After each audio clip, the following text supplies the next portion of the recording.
د نږدې وخت کې وکتلو ګلګت ته او بیا چترال بیا سوات بیا بحرین بیا کلام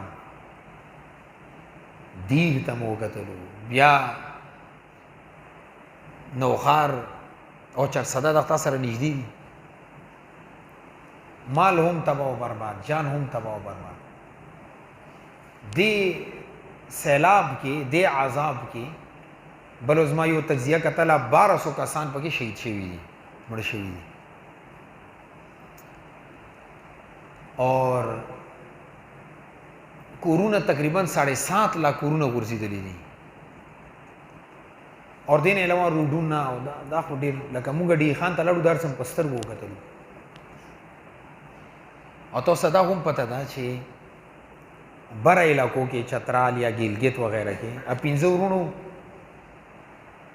طوفان ور باندې رالو یو کاڼي باندې ودرېدو هغې د علاقې ناظم ته فون وکړو ناظم ایم پی اے ته ټلیفون وکړو ایم پی اے سینیټر ته فون وکړو هغې وزیر اعلی ته فون وکړو وزیر اعلی نه صدر ته وزیر اعظم ته 5-6 घंटे په هغه کاڼي باندې هغه ولاړ دي اخر کې سیلاب راشي 15 وړه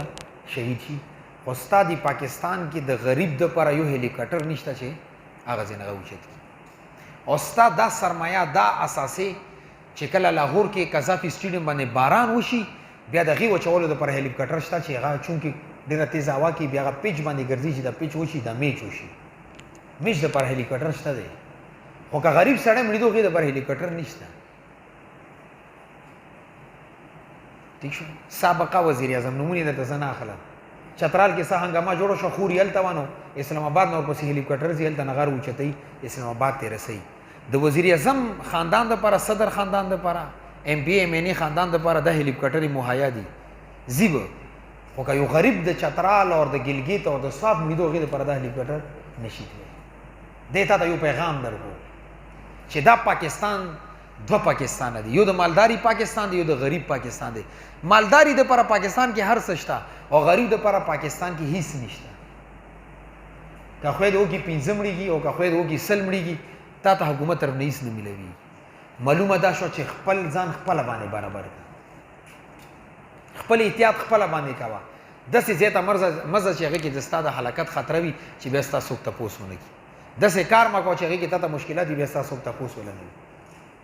مالدار سړی جیل ته لاړ شي هغه ته ایسي لګېدلی وي زردرین جیل تېر کړی که نه هغې ته ایسي لګېدلی او چې کله غریب سړی جیل ته راشي هغه ته اوبه نه میلوي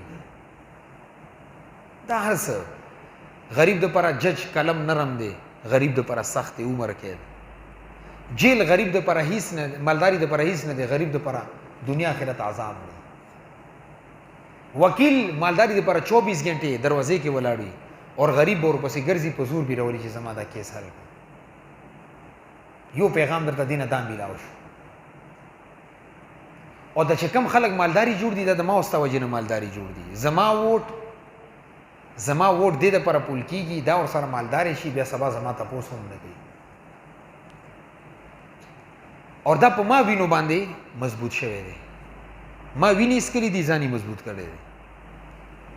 دیو چې نه مالداري ورځې په ورځې مالداري کېږي غریب ورځې په ورځې غریبېږي هغې وجه دا ده چې موږ کم نظام ساتلی کوو دا ډیموکراسي ده